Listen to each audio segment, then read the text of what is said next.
आज CSR portal के उद्घाटन समारोह में उपस्थित बिहार के विकास आयुक्त आदरणीय श्री प्रत्यय अमृत जी, बिहार सरकार के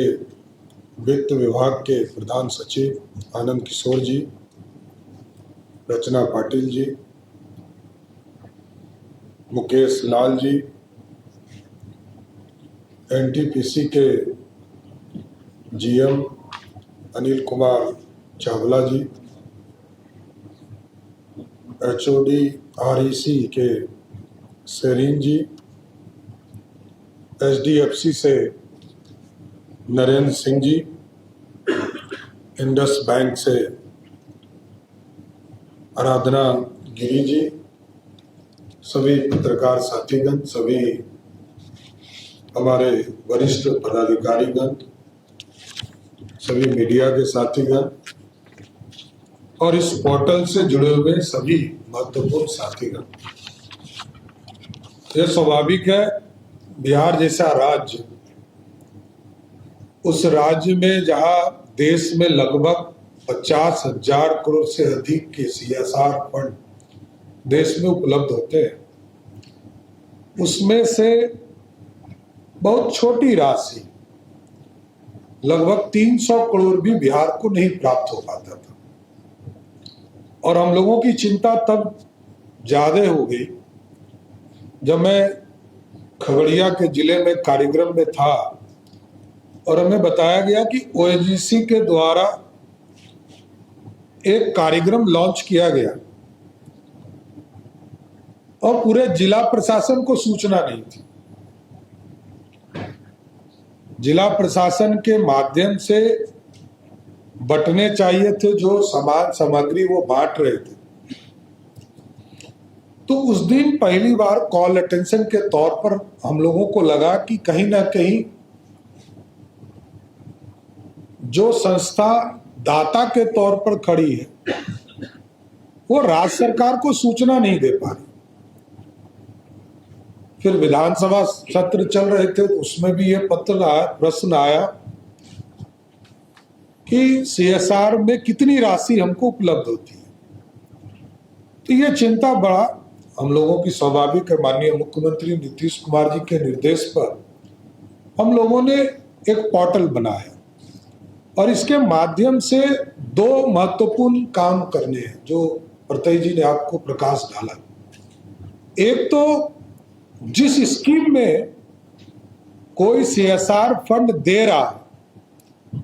उसका एक्सपर्टीज वो नहीं है, वो सिर्फ राशि उपलब्ध करा सकते हैं। जैसे बैंकर्स यदि राशि उपलब्ध कराए तो क्या वहां जो भी कार्य को करने के लिए वो जा रहे हैं, एग्रीकल्चर से जुड़े हुए, सड़क निर्माण का कार्य करने के लिए या सोशल वेलफेयर का कोई काम करने के लिए या माइनर इरिगेशन में, तो उसके एक्सपर्टीज वो नहीं है। सरकार क्योंकि डिफरेंट डिपार्टमेंट हमारे यहाँ काम करते हैं और सारे एक्सपर्टीज यहाँ काम कर रहे हैं, तो एक तो ये चेक करना हम लोगों के लिए सबसे महत्वपूर्ण था कि हम क्वालिटी को पूरी तरह कंट्रोल करें और सरकार की एजेंसी सहयोग करे। तो हम सीएसआर के माध्यम से विंडो खोलेंगे और पूरे देश के जो भी दाता सोशल वेलफेयर के तौर पर हम लोगों को सहयोग करेंगे। ये एक तरह से, क्योंकि इसमें राशि हमारे कई ऐसे डिपार्टमेंट हैं, उनसे अधिक राशि इस डिपार्टमेंट को एक तरह से पोर्टल को मिलेगा। हजारों करोड़ रुपया राशि यहाँ उपलब्ध होगी। तो कई संस्थानों से सरकार भी बात करेगी, कुछ लोग स्वयं ही इच्छुक होकर बिहार में काम कर रहे हैं,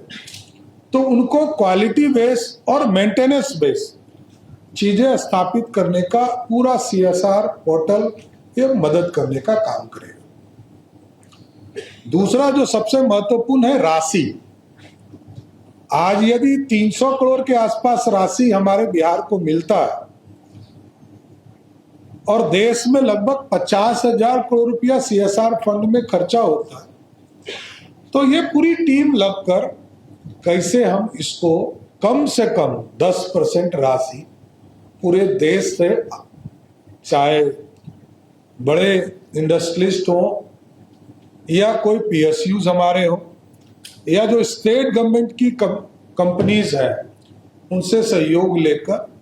हमारा टारगेट है कि 3,000 से 5,000 करोड़ रुपया इस CSR के माध्यम से बिहार में जो सरकार की पॉलिसी से काम नहीं हो पा रहे,